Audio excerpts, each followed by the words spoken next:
Bueno, otra vez, buenas tardes, son las 12, hermanos. Buenas tardes, ¿verdad? Y buenas tardes a los que están o puedan estar por ahí en el video en vivo, a los que se vayan a unir. Vamos a comenzar este mensaje de la palabra de Dios. Hoy quiero compartir con ustedes, hermanos, ahí en Éxodo 18. Voy a acompañar con algunas citas bíblicas cada uno de los puntos y vamos a predicar la Biblia. El juicio en la iglesia. El juicio en la iglesia. Hay un pensamiento que de pronto los creyentes podemos llegar a tener, y más los que somos bien cristianos, bien fieles, bien rectos, bien puros, ¿verdad? Y cuando nos enfrentamos a un problema decimos, es que nosotros no somos nadie para juzgar. Nosotros no somos nadie para juzgar. Yo no soy nadie para juzgarte. Nadie puede juzgar a otro. Y son dichos, ¿verdad?, que vienen de un texto bíblico, desde luego que sí, que también estaremos analizando en estos momentos. Fíjese usted que en algún momento de la vida en este mundo, el gobierno, que era un gobierno teocrático, o sea que estaba bajo la mano y la autoridad de Dios, admitía solamente el juicio de Dios, y era Dios el que se encargaba de todos los juicios.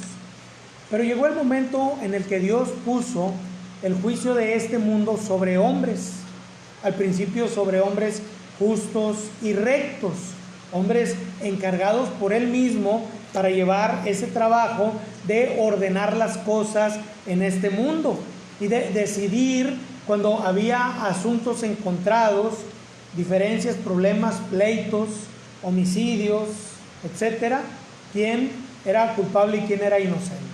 Ahí en la Biblia, en Éxodo 18, versículo número 13, tenemos una historia acerca de juicio y acerca de justicia, ¿sí?, acerca de juez. Vamos a ver algo acerca de ello. Versículo número 13. Aconteció al día siguiente, al día siguiente se sentó Moisés a juzgar al pueblo. Y el pueblo estuvo delante de Moisés desde la mañana hasta la tarde. Viendo el suegro de Moisés todo lo que él hacía con el pueblo, dijo: ¿qué es esto que haces tú con el pueblo? ¿Por qué te sientas tú solo y todo el pueblo está delante de ti desde la mañana hasta la tarde? Y Moisés respondió a su suegro: porque el pueblo viene a mí para consultar a Dios. Cuando tienen asuntos vienen a mí, y yo juzgo entre el uno y el otro, y declaro las ordenanzas de Dios y sus leyes.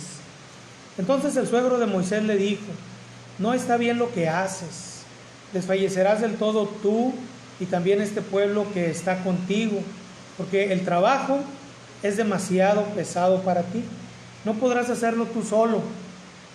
Oye ahora mi voz y te aconsejaré, y Dios estará contigo. Está tú por el pueblo delante de Dios y somete tú los asuntos a Dios, y enseña a ellos las ordenanzas y las leyes, y muéstrales el camino por donde deben andar y lo que han de hacer. Además escoge tú de entre todo el pueblo varones de virtud, temerosos de Dios, varones de verdad, que aborrezcan la avaricia, y ponlos sobre el pueblo por jefes de millares, de centenas, de 50 y de 10. Ellos juzgarán al pueblo en todo tiempo, y todo asunto grave lo traerán a ti, y ellos juzgarán todo asunto pequeño. Así aliviarás la carga de sobre ti, y la llevarán ellos contigo. Si esto hicieres, y Dios te lo mandare, tú podrás sostenerte, y también todo este pueblo irá en paz a su lugar. Y oyó Moisés la voz de su suegro, e hizo todo lo que dijo. Vamos a orar, hermanos, vamos a orar y estudiamos el juicio en la iglesia. Padre, agradecemos que tú nos das tu palabra, que en ella, Señor, podemos encontrar discernimiento, Señor, también para los asuntos terrenales. Señor, algún día vamos a llegar en paz a nuestro lugar y no necesitaremos más del juicio de los hombres en esta tierra, como tampoco necesitaremos el juicio en la iglesia para con los creyentes, porque tú serás nuestro juez, tú regirás, Señor, y no habrá quien se esconda, Padre, delante de ti y de tu juicio, porque no habrá maldad y no habrá pecado. Mi Dios, gracias por ello. Ayúdanos a llegar en paz a nuestro lugar y ayúdanos a juzgar con rectitud en nuestra iglesia. En el nombre de Cristo, amén. Amén. Mire, hermano, le voy a contar un poquito. Regularmente estos temas se tratan cuando se llega en la iglesia a tener algún problema, algún asunto de discusión, algún asunto en el que hay que poner aparte a un hermano, una hermana, en el que a veces hay que quitar pastores, hermanos, ¿sí? Y muchas veces los creyentes no tenemos una enseñanza correcta, bíblica, bien fundada acerca de cómo, por qué y si sí, ¿verdad? Somos quien para juzgar. ¿Por qué? Bueno, ¿cuántos habían oído esta palabra o este dicho, esta frase, y la han oído incluso con cita bíblica? ¿Cuántos lo han oído? No somos nadie para juzgar, no debemos de juzgar a otros. Sí la habían oído, ¿verdad? Sí la habían oído, y muchos de ustedes tal vez estaban de acuerdo con ello. Y a veces cuando se hablaba de algún pecado, cuando se hablaba de alguna situación que no era una calumnia, que no era un chisme, sino que era una realidad, muchas veces nosotros, para hacernos a un lado de la situación, ¿qué es lo que decimos?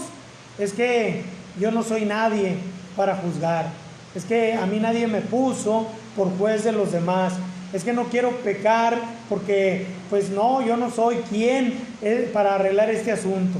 Hay algunos otros que dicen, pues ya lo dejamos en las manos de Dios, y ya que Él obre, que Él haga, y que Dios nos ha dado su palabra, hermanos. ¿Cuál es la enseñanza? Bueno, en la lectura que nosotros acabamos apenas de tener acerca del juicio de Dios, o el juicio que Dios puso en los hombres para que juzgaran, encontramos nosotros que definitivamente a Moisés se le había dado la tarea. Pero el pueblo, hermano, estamos hablando de un pueblo, imagínense ustedes aquí, ¿verdad? Siendo nosotros 50, 60, 70, 80, 90 o 100, yo creo que a veces de 30 para arriba, a veces es difícil, ¿verdad?, llevar a cabo situaciones problemáticas uno solo y tratar uno solo de arreglarlas. A veces también, hermanos, uno tiene que poner en manos de algún otro el hecho de llevar a justicia a los demás, como por ejemplo en la clase de los niños, pues la que lleva ahí la justicia pues es Rebeca, pues es la que está enfrente, es la que se encarga, es la que va con los papás o con las mamás para arreglar algún asunto. Pero si usted leyó conmigo y usted puso atención, viene este hombre sabio Jetro con Moisés y le dice, tú solo no vas a poder, pon a otros que te ayuden a juzgar, y los asuntos pequeños tú se los dejas a ellos, que ellos los arreglen, y todo asunto grave o delicado que te lo traigan a ti, y todos los asuntos tú ponlos en las manos de Dios. Es el consejo que le da Jetro a Moisés. Bueno, es el mismo consejo, ¿verdad?, que yo les doy a los hermanos cuando de pronto surge por ahí alguna situación como esta, ¿sí? Y si es asunto grave, tráigamelo a mí. Si es asunto pequeño, juzgue, y usted va a ver a continuación en la siguiente enseñanza de cómo Dios, así con el pueblo de Israel, comandó primero a Moisés, después puso a Josué, y después de Josué vinieron jueces para juzgar al pueblo de Israel. También en la iglesia ha dejado un orden para que se lleve a cabo el juicio bíblico por la misma iglesia, de la misma iglesia. O sea, nosotros mismos, por nosotros mismos, con nosotros mismos. Que no sea un trabalengua. Vamos, hermano, a la enseñanza real de Mateo 7, 1 al 6. Mateo 7, del 1 al 6. Nos vamos a iniciar por ahí. Mateo 7, del 1 al 6. Esta es una enseñanza temática. Desde luego que la voy a hacer también expositiva, ¿sí? Pero vamos a tomar algunos textos que nos hablan acerca del juicio en la iglesia. Mateo 7, del 1 al 6. Primero, hermanos, nuestro maestro para la iglesia es el Señor Jesucristo. Y hay algunos que pueden decir, es que esta enseñanza no era para la iglesia. No, si es para la iglesia, está en Mateo, es la Biblia, ¿sí? Es el libro de Dios, es la palabra de Dios para la iglesia. Si es para la iglesia, dice la Biblia: no juzguéis para que no seáis juzgados. Amén. Cerramos la Biblia y concluimos. ¿Qué les parece, hermanos?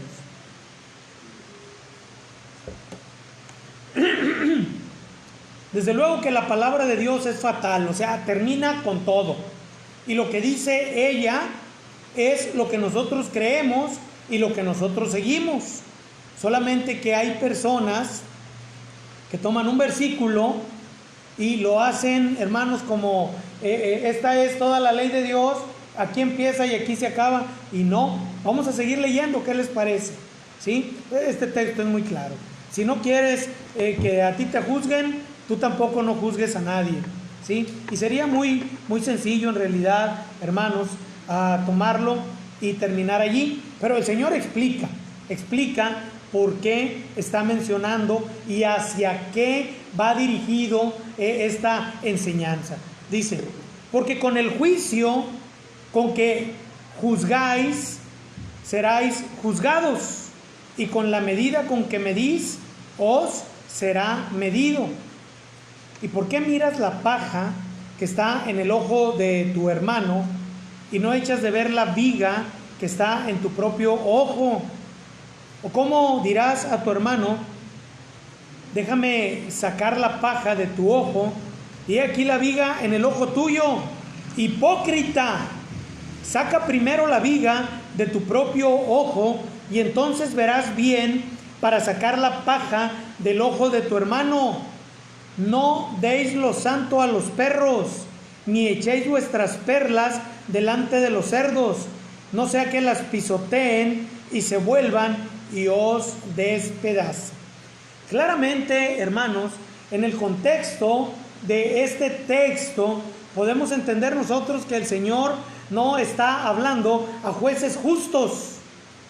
El Señor está hablando a aquellos impíos, aquellos de doble ánimo, aquellos hipócritas, aquellos de doble cara, que tienen el mismo o un pecado peor en sí mismos y que quieren juzgar los pecados menores de los otros.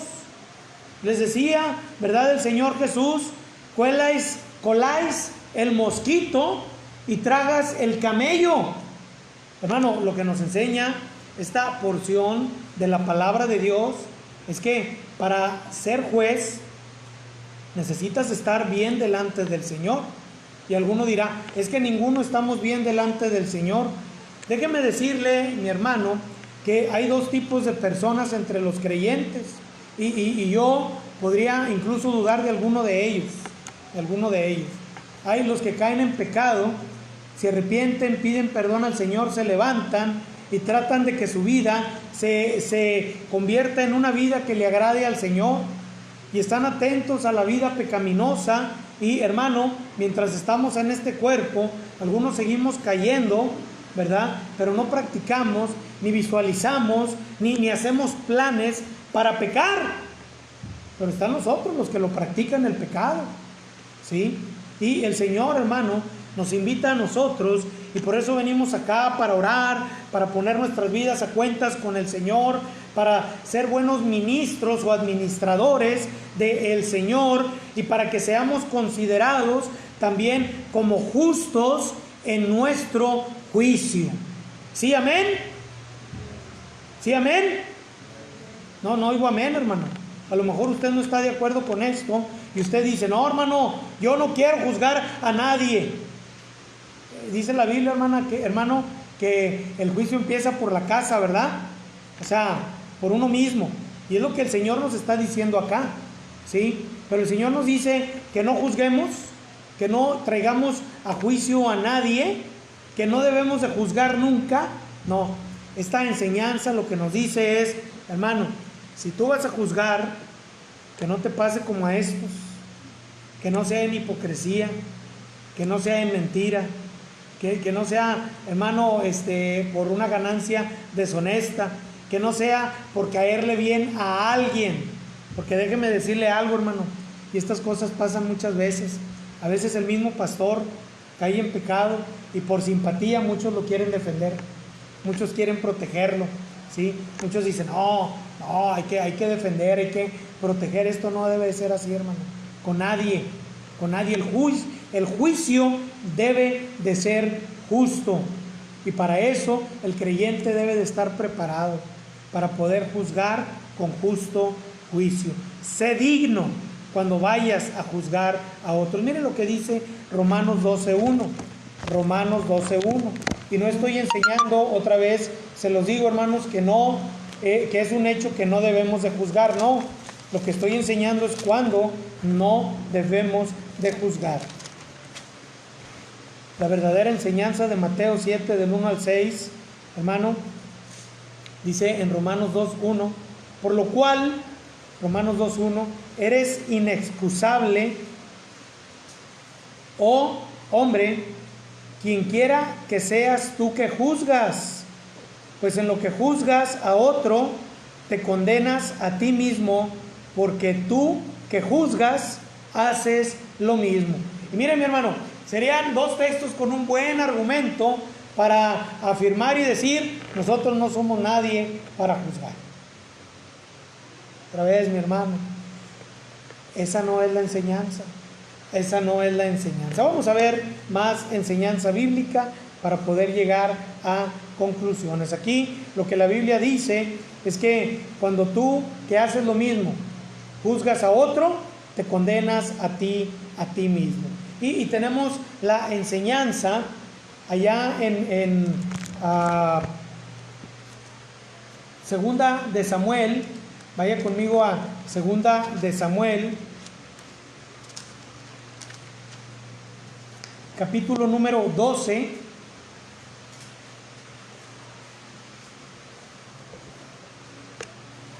Y aquí vamos a ver las dos partes para pasar al siguiente nivel de nuestra enseñanza.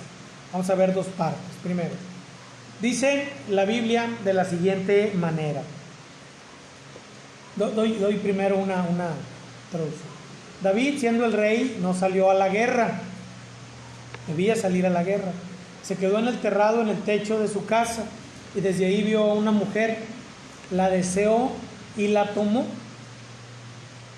Estuvo con ella, y después esta mujer, las guerras duraban mucho tiempo, estaba comprometida, estaba desposada, mas no todavía estaba con el marido, ¿verdad? Su marido andaba en la guerra. Si su marido venía, estaba con ella, el marido iba a tener que quedarse en casa y él estaba sirviendo al rey. La mujer le dice al rey que de la relación que tuvo con él y solo con él está embarazada, y David manda a traer al marido de la mujer y le dice al marido, ve vete con tu mujer. Y él le dice, no, rey, ¿cómo haría yo eso estando en guerra? No, yo te sirvo y quiero estar en la guerra. David está molesto, también está asustado, pero también está enojado. Dice la Biblia que el hombre duerme en la puerta del rey para hacer su trabajo de soldado, ¿sí? Entonces el rey David llama al general y le dice, pon a este hombre enfrente de la batalla para que lo maten.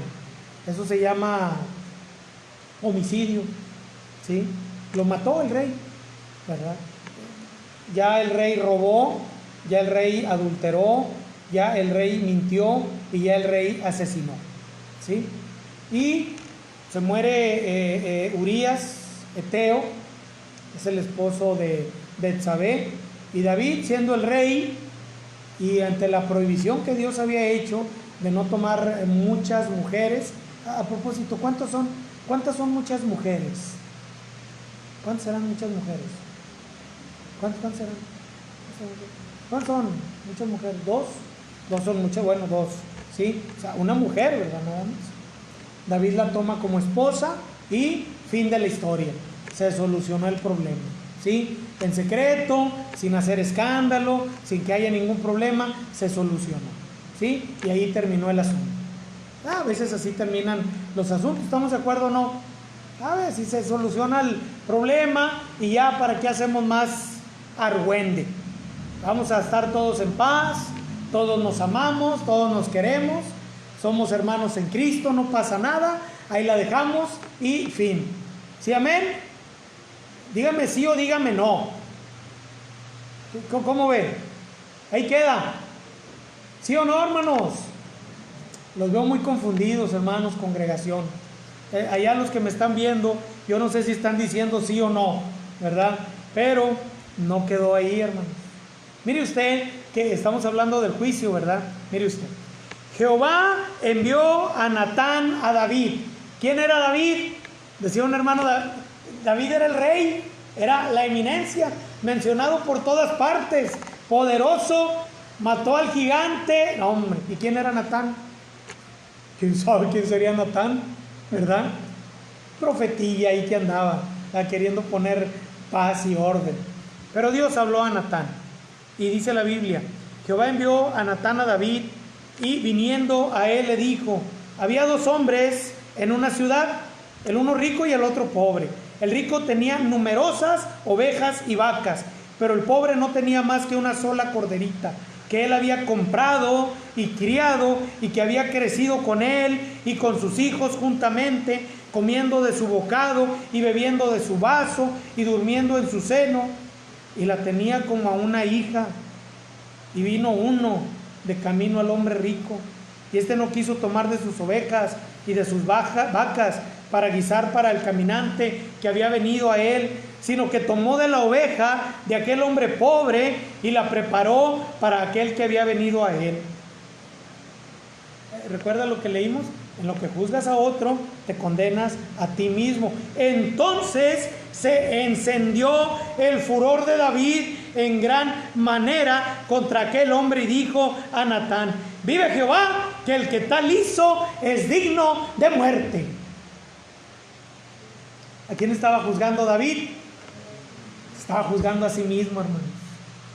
Se estaba juzgando a sí mismo. ¿Sí? ¿Ven? El asunto, hermanos, es que el Mesías, Dios había puesto en su plan divino que viniese de la familia de David, del trono de David. Y Natán le dice a David que Dios pudo haber hecho cualquier cosa, pero esto fue lo que él quiso hacer, ¿sí? Dice, entonces dijo Natán a David, no, y luego David añade, ¿verdad?, a la condena que hace, aparte de la condena de muerte, dice, y debe pagar la cordera con 4 tantos, porque hizo tal cosa y no tuvo misericordia.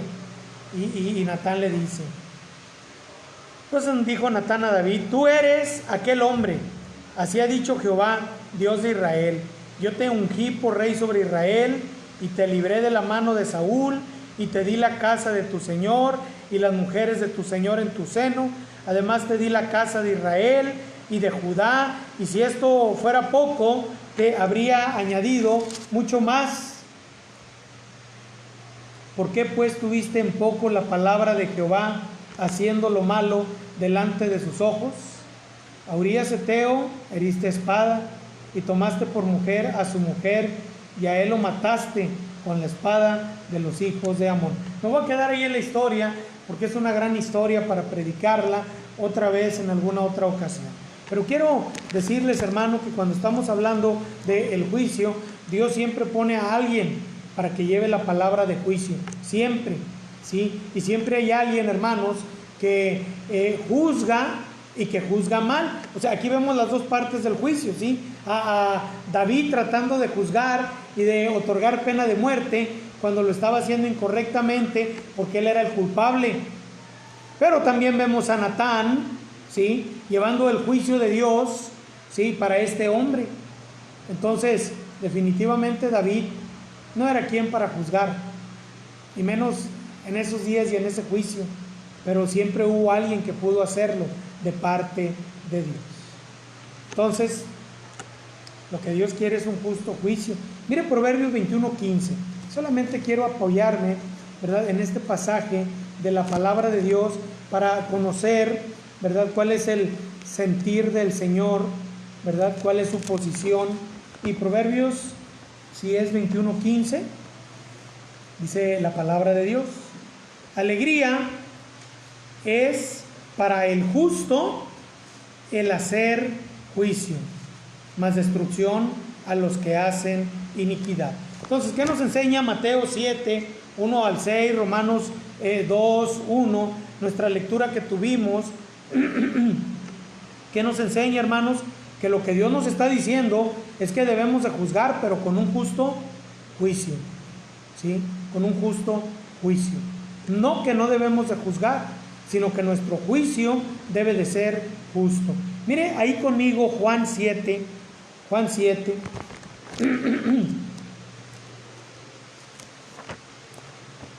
Y voy a leer 2 versículos en Juan 7.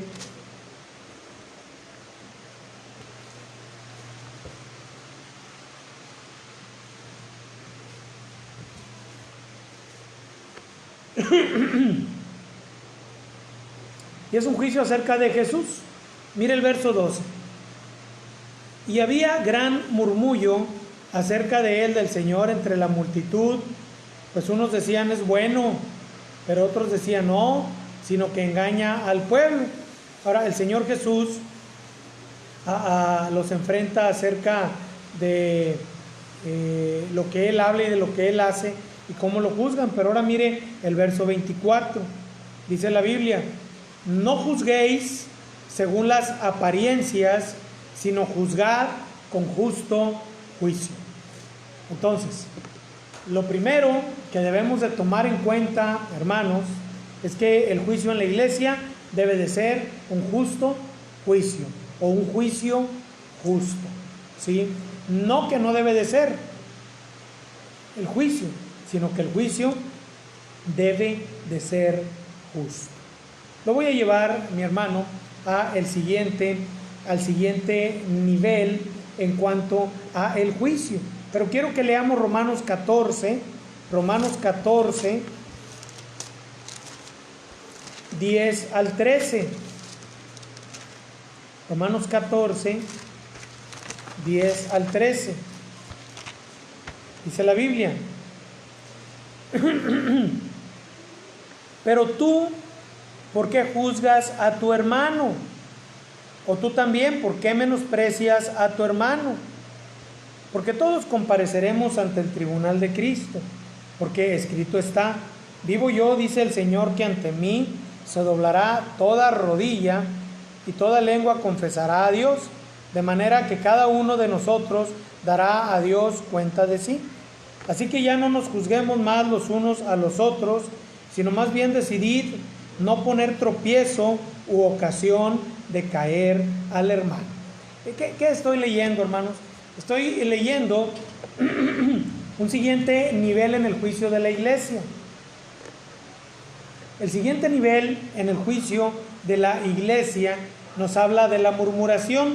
Y le voy a explicar, mi hermano, el contexto de Romanos 14, que es el mismo contexto de primera de Corintios, allá en el capítulo número 2, las divisiones 1, versículo 10 en adelante, la división en la iglesia, el juicio de los hermanos o de los creyentes y el tribunal de Cristo. Bueno, que es un tema también al cual podemos ir en otra ocasión. Pero muchas veces, hermano, el juicio en la iglesia no es un juicio justo, que debe de serlo, sino que es un juicio de murmuración, de hablar mal de los otros, ¿sí?, de poner en tela de juicio lo que otros hacen sin hacerlo bíblicamente. Y por ello es también que muchas veces la gente dice: no, es que yo no quiero hablar nada, no, es que yo no quiero decir nada, ¿sí? ¿Por qué? Porque confunden la murmuración con la verdad. ¿Qué es la murmuración en este sentido?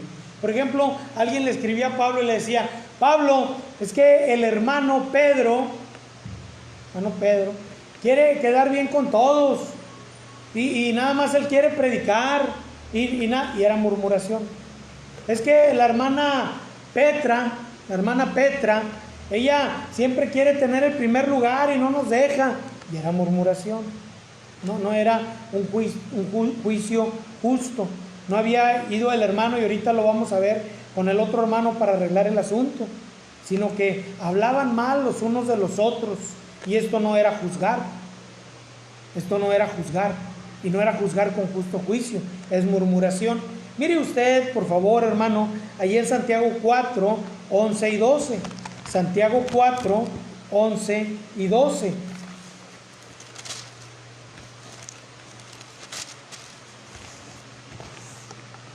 Dice, hermanos, no murmuréis.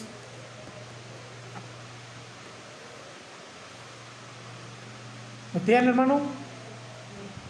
Bien. Hermanos, no murmuréis los unos con los otros. El que murmura del hermano y juzga a su hermano, murmura de la ley y juzga a la ley. Pero si tú juzgas a la ley, no eres hacedor de la ley, sino juez. Uno solo es el dador de la ley, que puede salvar y perder. Pero tú, ¿quién eres para que juzgues a otro? Ahora, usted puede entender, hermano, en este texto que habla de juicios, y quise empezar, hermano, por aquí. Juicios que no son correctos. Y un juicio que no es correcto es el de murmurar. Yo no sé si me explico, hermanos.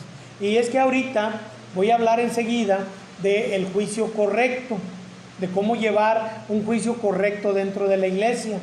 Pero aquí lo que encontramos muchas veces también es una medida que a veces hasta el pastor puede usar con la iglesia para coartar el derecho que Dios ha dado de llevar un justo juicio en la iglesia. Espero que me esté explicando. Acá lo que la Biblia nos enseña es que muchos de nosotros hacemos juicios personales, juicios individuales y a veces juicios colectivos que no son otra cosa que murmurar en contra del hermano o en contra de la hermana. ¿Sí me explico, hermano? Digo, hay gente que tal vez a mí me ha juzgado, y yo sé que entre ustedes hay gente que ha oído juicios contra mí, pero como no fue llevado a la iglesia, ¿en qué quedó? En murmuración. Y la murmuración es un juicio incorrecto delante de Dios. Bueno, es lo que la Biblia enseña. Tal vez alguien de ustedes ha sido puesto, se dice, fíjese cómo se dice, es que me pusieron en tela de ¿qué? ¿En qué? En tela de juicio. ¿Sí había oído usted esta frase? No, es que está en tela de juicio. ¿Qué significa? No, pues que lo están juzgando, ¿verdad? Pero allá de aquel lado, del otro ladito. No es un juicio transparente, no es un juicio legal, no es un juicio correcto, es una murmuración. ¿Y qué dice Levítico 19? Levítico 19.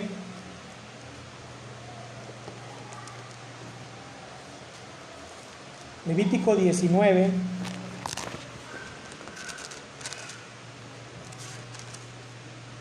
Te voy a leer los versículos 15 y 16. Levítico 19, 15. No harás injusticia en el juicio, o sea, juicio hay, pero el mandamiento es que no haya injusticia. Dice, ni favoreciendo al pobre, ni complaciendo al grande. Con justicia juzgarás a tu prójimo. El 16, ay, este es duro, hermanos, ¿sí? Pero es parte del tema, ¿sí? Debemos escribir por ahí, ¿verdad? No andarás chismeando entre tu pueblo. Ay, jole, sí, porque verdad que todos somos bien chismosos, hermano, verdad que sí, bien chismosos que somos. Bueno, ustedes, yo no. No andarás chismeando entre tu pueblo. No atentarás contra la vida de tu prójimo, yo Jehová. Y es que de verdad que en la Biblia el Señor enseñó: cualquiera que llame a su hermano fatuo, ¿verdad? Es culpable también de la misma pena del que mata a su hermano, porque se convierte en asesino. Y aquí está el porqué. Oye, hablas mal de tu hermano y es como si lo asesinaras, hermano. ¿Sí?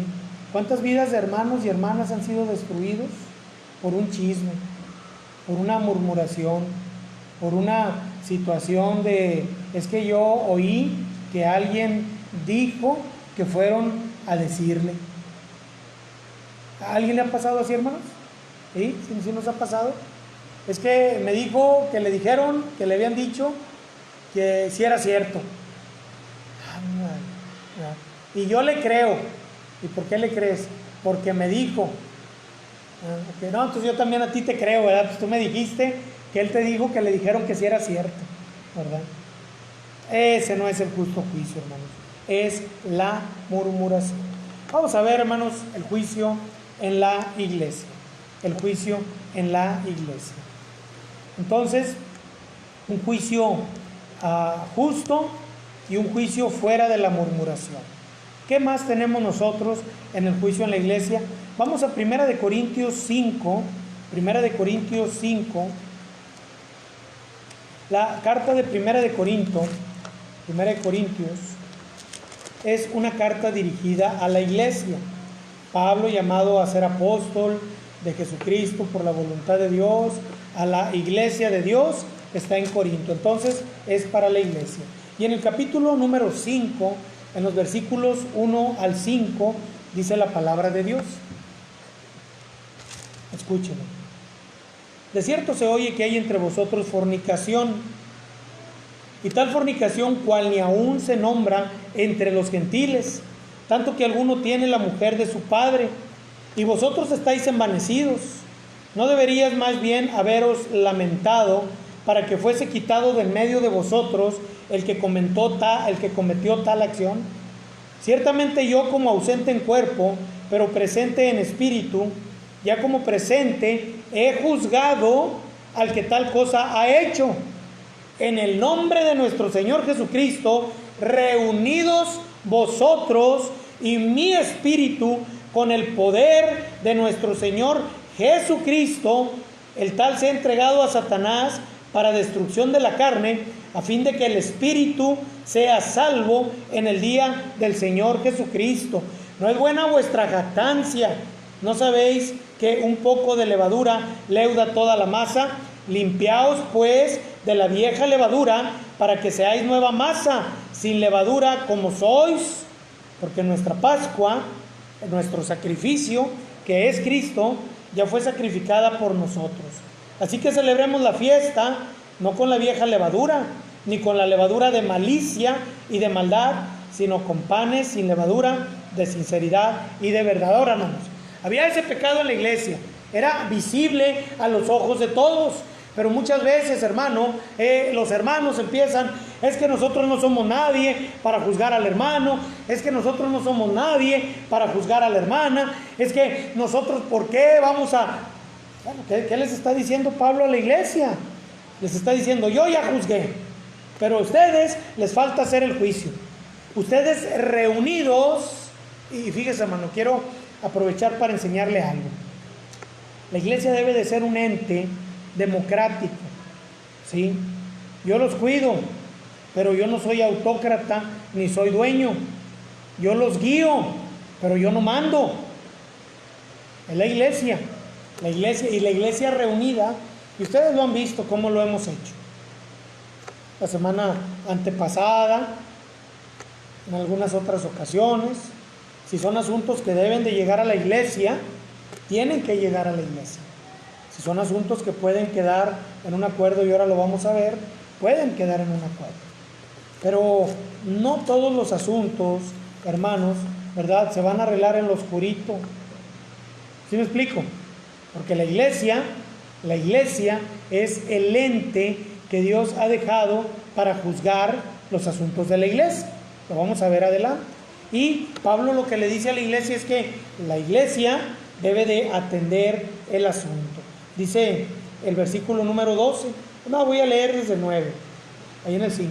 Os he escrito por carta que no os juntéis con los fornicarios, no absolutamente con los fornicarios de este mundo, con los ávaros, o con los ladrones, o con los idólatras, pues en tal caso sería necesario salir del mundo, ¿sí? Más bien os escribí que no os juntéis con ninguno que llamándose hermano fuere fornicario, ávaro, idólatra, maldiciente, borracho, ladrón, con el tal ni aun comáis. Y yo les pregunto, hermanos, ¿esto es hacer juicio, sí o no? Esto es hacer juicio, pero es hacer un justo juicio. Dice el Señor, yo no te digo que te vayas del mundo y que no vivas enfrente, o que no platiques con el que está a tu lado, que no, pues te sería necesario salir del mundo. Te estoy hablando de la iglesia, Corinto.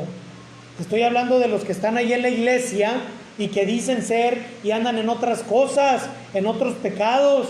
Con los tales debes de poner un alto, debes de poner una línea, debes de hacer algo. Mire el siguiente versículo. Porque, ¿con qué o qué razón tendría yo para juzgar a los que están afuera? ¿No juzgáis vosotros a los que están dentro? Pregunta Pablo. Y luego dice, porque a los que están fuera, Dios juzgará. Quitad pues a este perverso de entre vosotros. Y lo que Pablo dice, hermano, a la iglesia es, ustedes son los que están puestos dentro de la iglesia para juzgar las cosas de la iglesia, ¿sí? Las cosas de la iglesia se juzgan en la iglesia, no se juzgan fuera de la iglesia, se juzgan dentro de la iglesia, ¿sí? Y yo les he dicho a ustedes, mis hermanos, cuando son situaciones de la iglesia, porque mire, yo le voy a decir una cosa, ¿sí? Si dentro de una iglesia hay un adulterio, ¿sí sabe usted que no se puede llevar un juzgado allá en el mundo? Allá no lo van a juzgar, ni lo van a meter a la cárcel porque es adúltero, o porque fornicó. Pero si dentro de la iglesia, y voy un poco más allá, se comete un delito en contra de un menor o de una menor, o hay una violación, o hay un abuso, o hay un manoseo, o hay una falta contra las mujeres que hoy está muy penado, déjeme decírselo así, hermano, se juzga en la iglesia y también se juzga en el mundo. Pero cuando son cuestiones espirituales, cuestiones solamente de pecado, que no van más allá en los delitos de este mundo, se juzgan en la iglesia, hermanos. Entonces, ¿debemos de juzgar, sí o no? Dice la Biblia que sí, que estamos puestos para juzgar. ¿Qué cosas? Las cosas de la iglesia.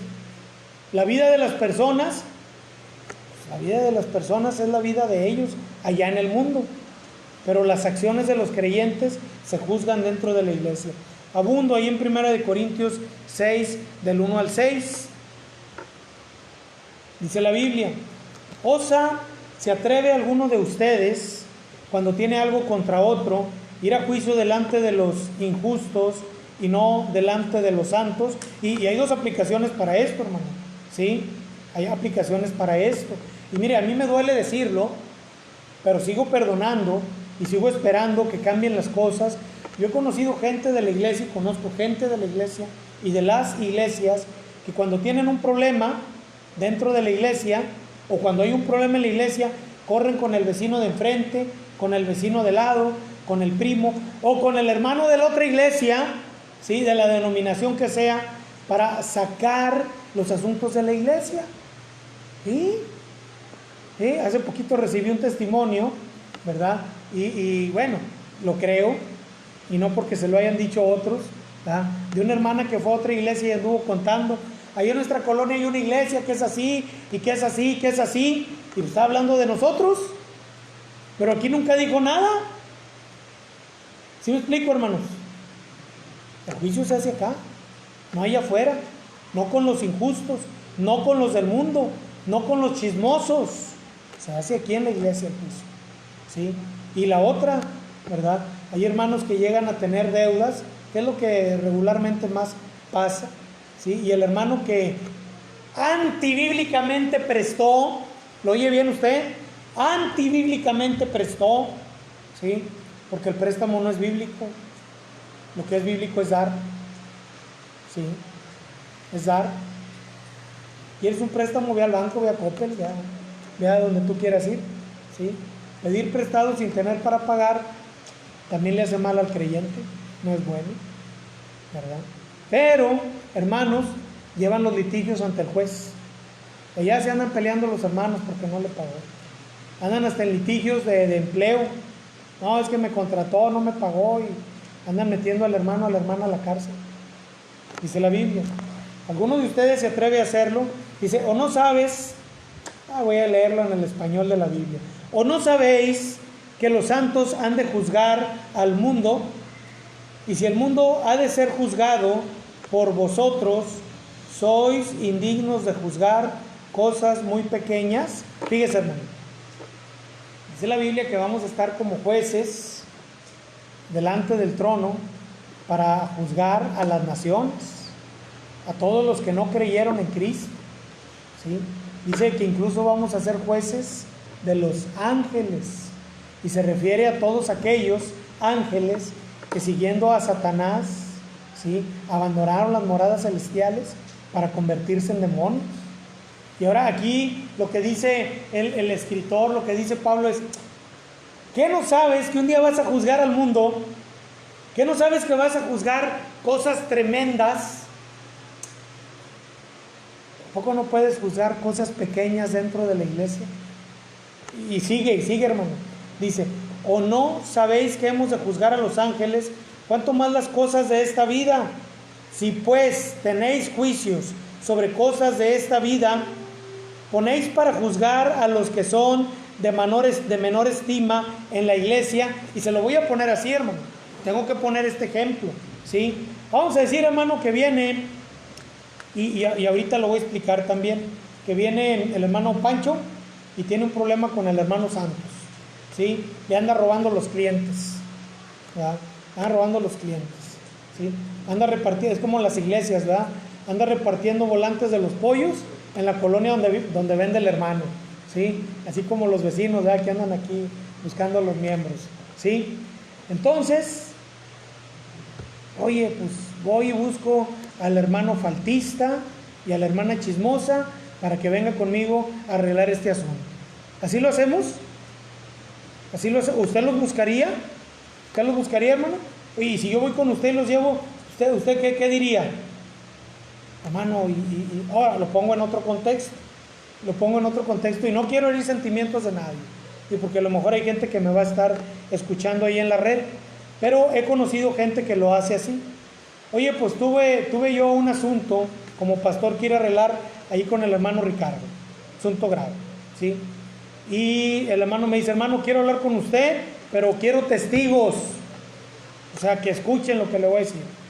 Y llego yo y me llevo al Kevin y me llevo al Samuelito, que vayan conmigo, ¿sí? ¿Qué diría usted, hermano Richard? No, pues son miembros de la iglesia. ¿Y si eres miembro, Samuel? ¿Y tomas la cena del Señor? ¿Sí? ¿Tú, Kevin, también eres miembro? ¿Sí vas conmigo? Sí, sí me acompañas. ¿Tú, Samuel, sí me acompañas? ¿Qué problema hay? Están conmigo, son testigos. Dice la Biblia, hermano, ¿a quién tomas por testigo? ¿A quién llevas para que juzgue? ¿A quién llevas para que pueda él ser una pieza fundamental en un juicio de la iglesia? ¿A quiénes? Pues hermanos espirituales, hermanos de confianza, hermanos en los cuales se pueda depositar la palabra, que sepas que no va a salir más allá, que no se va a ir por aquel lado, que no se lo van a ir a platicar al de enfrente. Dice la Biblia que el juicio se debe de hacer en la iglesia y que lo debe de hacer como en los tiempos de Moisés, ¿sí? Búscate hombres. Sí lo leyó bien, hermano. Yo espero que haya usted atendido bien a esta lectura acerca de los jueces, ¿verdad? Allá en Éxodo 18, dice el suegro, le dice a Moisés, no podrás hacerlo tú solo. Dice, ¿cuál es el versículo? 21. Además, escoge tú de entre todo el pueblo varones, ¿qué dice ahí? De virtud, temerosos de Dios, varones de verdad, que aborrezcan la avaricia. ¿Por qué, hermanos? Porque hoy en día, hermanos, este mundo está lleno de jueces avariciosos que le llevan juicios y el que paga más es el que gana. Regularmente el que paga los mejores abogados es el que se lleva el triunfo. No, el juicio en la iglesia debe ser un juicio verdadero, Sí, dice la Biblia, verso 5. Para avergonzaros lo digo. Y es que en esa iglesia no querían juzgar a nadie, hermano. O sea, no. Para avergonzaros lo digo. Pues que no hay entre vosotros sabio, ni aun uno, que pueda juzgar entre sus hermanos, sino que el hermano con el hermano pleitea en juicio, y esto ante los incrédulos. Sabe que muchos pleitos, hermanos, en las iglesias, por no llevarlo a la iglesia, y porque la iglesia no debe de juzgar a nadie, va y terminan las hermanas agarradas allá de los cabellos, tiradas en el suelo, terminan los hermanos pateados o balaceados. ¿De veras, hermanos? ¿De veras?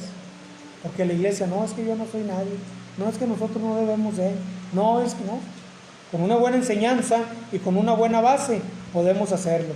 Daniel 7:22. Daniel 7:22.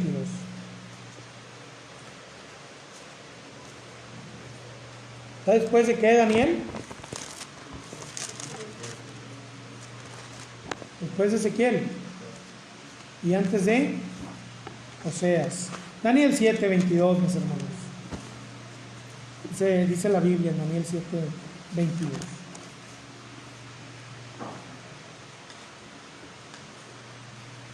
Tiene. Dice: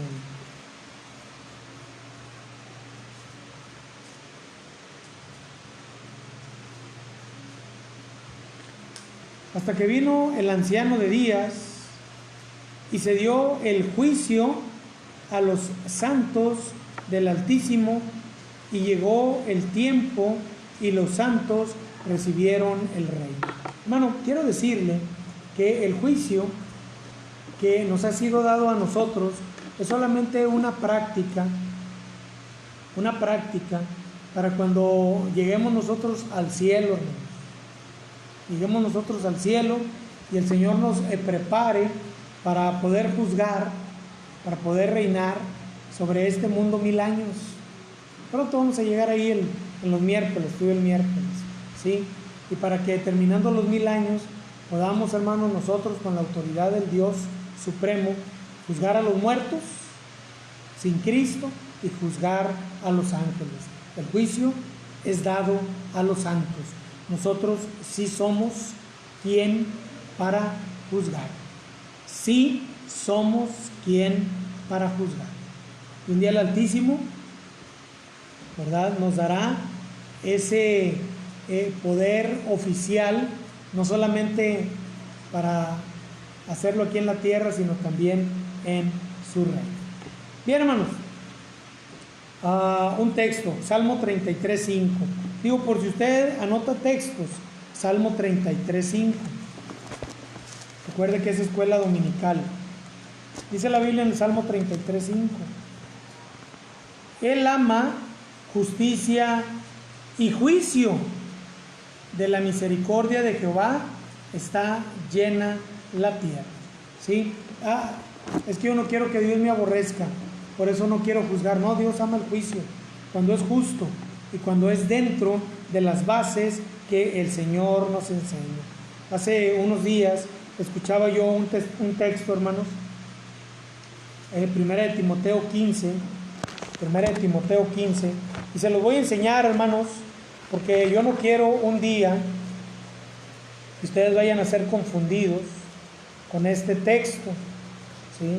Porque hay muchos hombres abusadores, abusones, ladrones, que utilizan torcidamente la palabra de Dios para defenderse, ¿sí? Para defenderse. Y se los voy a enseñar primero, antes de ir a la base de este texto. ¿Sí? Es 1 de Timoteo 15. No, 1 de Timoteo no tiene 15, ¿verdad, hermanos? Entonces es 5. 1 de Timoteo 5. Y es el versículo número del 19.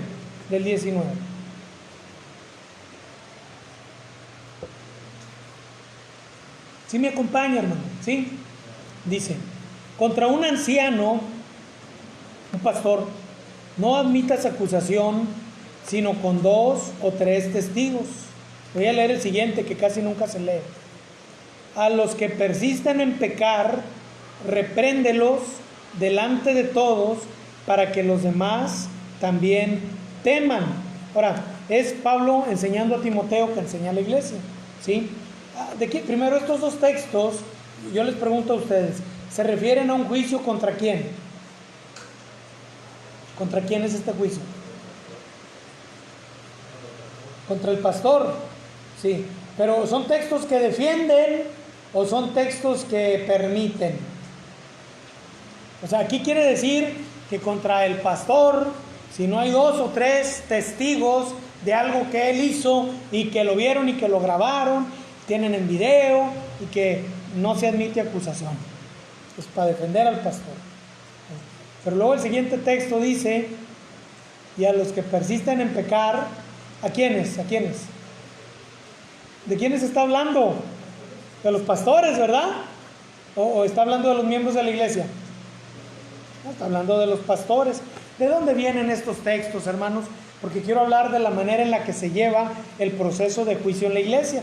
Muchos de ustedes lo han entendido, lo han comprendido bien, ¿verdad? Saben la práctica del mismo, pero algunos tal vez lo han olvidado o no lo tienen muy presente.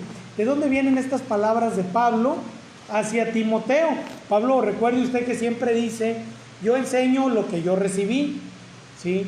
Y lo que él recibió, lo recibió del Señor Jesucristo, ¿sí? ¿Y qué dijo el Señor Jesucristo en Mateo 18, 15 al 18? Vamos a ver y vamos a hacer una comparativa. Es más, no pierda 1 Timoteo 5, 19 y 20, ¿sí? ¿Qué dice en Mateo 18? Dice Mateo 18 acerca de cómo se lleva a cabo la disciplina, ¿sí? El justo juicio en la iglesia del Señor.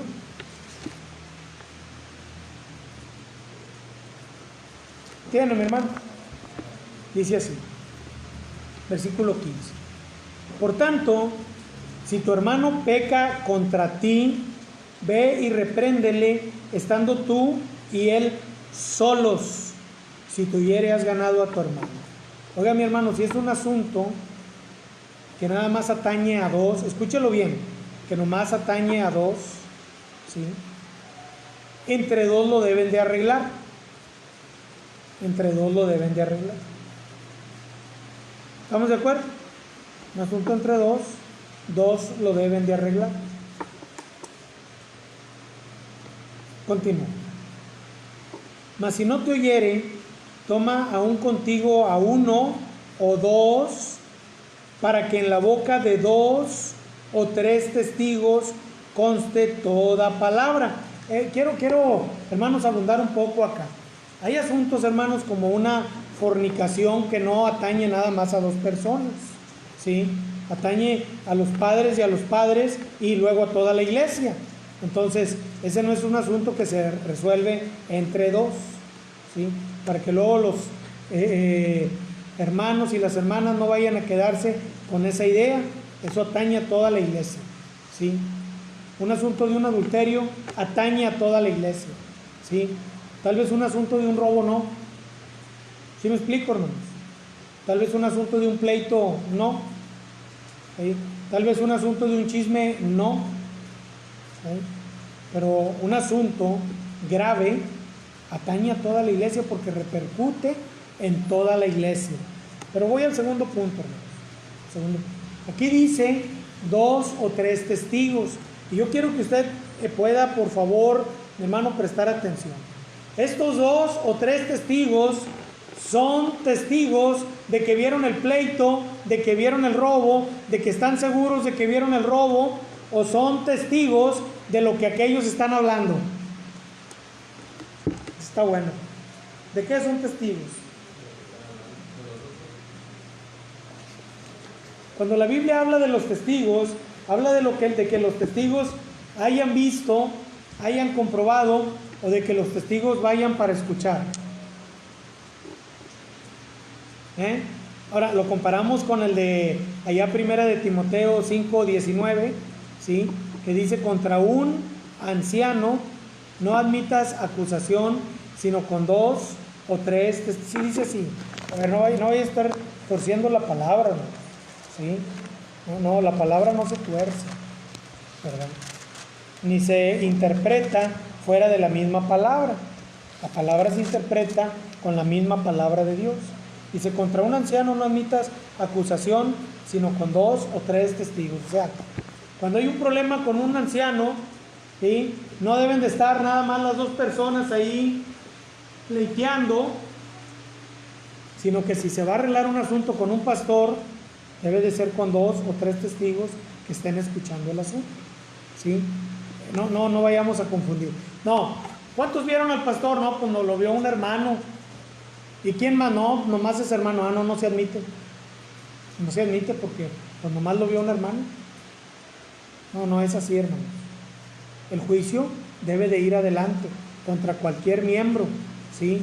Pero un juicio justo y un juicio verdadero. Ahora, hermano, si este juicio se va a llevar a cabo, ¿verdad? Si vamos en el segundo paso, ¿sí?, y los hermanos con los testigos tienen el acuerdo, no va a repercutir más allá, no va a haber familias lastimadas, no va a haber una iglesia destruida. ¿Sabe qué? Ahí muere, hermano. Ahí se termina. Ya se acabó. ¿Sí? Fue un asunto que tal vez dañó, pero que ahí se termina. Ahora, si no hay arrepentimiento, si no hay el pedido de perdón, si no hay un cambio de conducta, si no hay una situación verdadera en la vida del creyente, ¿sí?, y si no hay aceptación de parte del hermano o la hermana, ¿qué dice la Biblia? Dice así: y si no los oyere a ellos, dilo a la iglesia, ¿sí?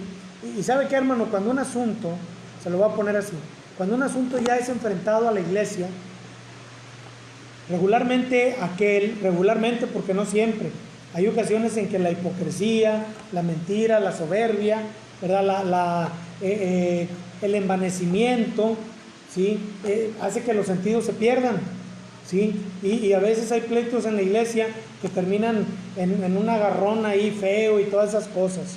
Pero regularmente, hermano, cuando el asunto se lleva a la iglesia, ya el pecador ya ni se presenta. Y entonces hay que declararlo gentil y publicano. Es lo que dice la Biblia, ¿verdad? ¿Qué es gentil y publicano? Pues que es del mundo y pecador. Eso es lo que significa. Mundano y pecador. Gentil y publicano. Mundano y pecador. ¿Sí? Y ahí termina el juicio de la iglesia. Lo más importante, hermanos, acerca del juicio, creo yo que es el final. El propósito del juicio en la iglesia. Primero, concluimos que la iglesia sí juzga, ¿sí?, que la iglesia sí lleva, ¿verdad?, problemas a juicio y que también los arregla, ¿sí? Definitivamente, hermanos, definitivamente. Pero hay un propósito. ¿Cuál es el propósito? Pues el primer propósito, hermanos, según la palabra de Dios, es avergonzar al pecador. No, en su cabecita va así. No, hermano, ese no es el propósito. El propósito bíblico es ganar al hermano, lo acabamos a leer, ¿sí? Has ganado a tu hermano, ¿sí? Es ganar al hermano, no es perder al hermano. Mucha gente, hermanos, lleva juicio a la iglesia con coraje, con desprecio, con maldad, queriendo arruinarle la vida, queriendo sacarlo, queriendo echar a patadas al hermano. Si ya anda el hermano con la cola entre las patas, si ya anda avergonzado, si ya anda dolido, si ya anda arrepentido, hermano, pues el propósito ahora es ganarle, no es perderle, no es echarle. Mire, hermanos, ustedes recuerdan un problema bien fuerte que hubo acá en la iglesia hace unos años, con un hombre que tomó, ¿verdad?, por ahí ventaja y terminó divorciado, etcétera. Todavía en la plática que teníamos, ¿verdad?, yo le decía, acá lo esperamos en el culto, véngase, el Señor quiere algo con usted, el Señor quiere restaurar su vida, el Señor quiere, porque el propósito, hermanos, es ganar al hermano, es ganar a la hermana, no es perder a la gente, no es entregárselos al diablo. Si el propósito fuera entregar a la gente al diablo, una patada. Hay muchos pastores y hay muchas iglesias que es lo que hacen con los hermanos desordenados, los agarran y les dan una patada. Pero nosotros vimos en los primeros puntos de esta enseñanza que el propósito, hermano, es que haya un justo juicio. Y el justo juicio es para ganar al hermano, no para perder al hermano. Dice la Biblia, hermanos, allá en Primera de Corintios 5, 4 y 5. Primera de Corintios 4, 5 y 5. 5, 4 y 5. Ahorita lo leímos. ¿Lo tienen? Dice la Biblia, hermanos: en el nombre de nuestro Señor Jesucristo, reunidos vosotros y mi espíritu, con el poder de nuestro Señor Jesucristo, el tal se ha entregado a Satanás para destrucción de la carne, a fin de que el espíritu sea salvo en el día del Señor Jesús. Mire usted, versículo número 6. ¿No es buena vuestra jactancia? ¿No sabéis que un poco de levadura leuda toda la masa? Limpiaos pues de la vieja levadura, para que seáis nueva masa. Hermano, enfrentar el pecado y hacer juicio en la iglesia, hermano, es para que la iglesia sea limpia, para que la iglesia esté limpia.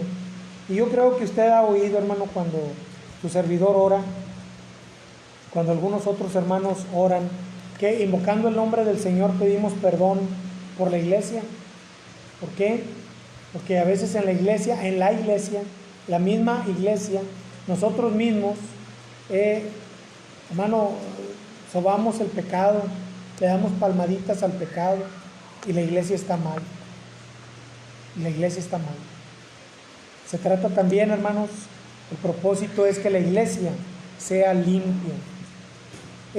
Otro propósito, hermano, ahí en 2 de Corintios 2, que también lo leímos. 2 de Corintios 2. ¿Por qué hacemos juicio en la iglesia? Versículo número 8. Versículo 8. Dice la Biblia: por lo cual os ruego que confirméis el amor para con él. Hermano, el juicio en la iglesia se hace para demostrar el amor que la iglesia tiene por los hermanos, no el coraje, el rencor, no el odio que se tiene por los hermanos. ¿Sí? Ese es el propósito, demostrar que amas al hermano, no demostrar que lo odias. Y en el versículo 11, hermanos, tenemos el último propósito, ¿verdad?, en el juicio en la iglesia. Versículo 2:11: para que Satanás no gane ventaja alguna sobre nosotros, pues no ignoramos sus maquinaciones. Hay iglesias, yo sé, hermanos, que aquí hay hermanos que tienen asuntos que arreglar todavía en sus vidas, asuntos que arreglar todavía, ¿verdad? Yo lo sé, yo lo entiendo, ¿verdad? Y creo, hermanos, que el hecho de tener que arreglar esos asuntos no lo limita a usted, ¿verdad?, en buscar que su relación con Dios y su relación con la iglesia sea lo mejor posible. Creo yo, hermano, creo yo. Pero, hermano, regresando al juicio de la iglesia y al juicio en la iglesia, si nosotros no atendemos a estos asuntos pecaminosos, pues la iglesia no va a crecer, hermanos. Ahí se va a estancar la iglesia, así nos vamos a quedar. No, pues es que el Señor no nos va a dar crecimiento. Y la ventaja la va a estar teniendo el diablo, ¿sí? Usted quiere competir, ¿verdad?, contra el diablo y quiere darle ventaja. Pues estamos, hermano, en una competencia contra Satanás, ¿sí? Él está arrastrando al mundo a su favor, con las leyes, con los gobiernos y con muchas otras cosas, ¿sí? Y nosotros a veces le estamos dando ventaja a él. Cuando nosotros no queremos hacer nada en la iglesia, porque ¿quién soy yo para traer juicio a la iglesia? Pues hemos visto, hermanos, que el juicio Dios nos lo da a nosotros, que nos lo entrega para la iglesia en un juicio justo, en algo que salga de la murmuración y vaya, hermanos, hacia compromisos propios con el Señor, de amar al hermano, de ganarlo, de limpiarnos del pecado, de confirmar nuestro amor y que el diablo no tome ventaja de él. Vamos a orar, hermanos, y concluimos con el mensaje y con la enseñanza de esta mañana. Oremos. Señor, que moras en los cielos, que la enseñanza que nuestra iglesia ha recibido, que viene de tu santa palabra, Señor, sea guardada, Señor, para cuando, Padre, tú traigas a nuestras vidas estas situaciones complejas, podamos nosotros estar preparados, Señor, para que Satanás no tome ventaja. Ayúdanos, Señor, a estar bien contigo, a estar bien con los hermanos, a estar bien con nosotros mismos, para poder ser personas, Señor, indicadas para arreglar las situaciones que vienen a la vida también de esta iglesia. En tus manos estamos, Padre. Gracias por todo en Jesucristo. Amén. Amén. Bueno, así terminamos este mensaje.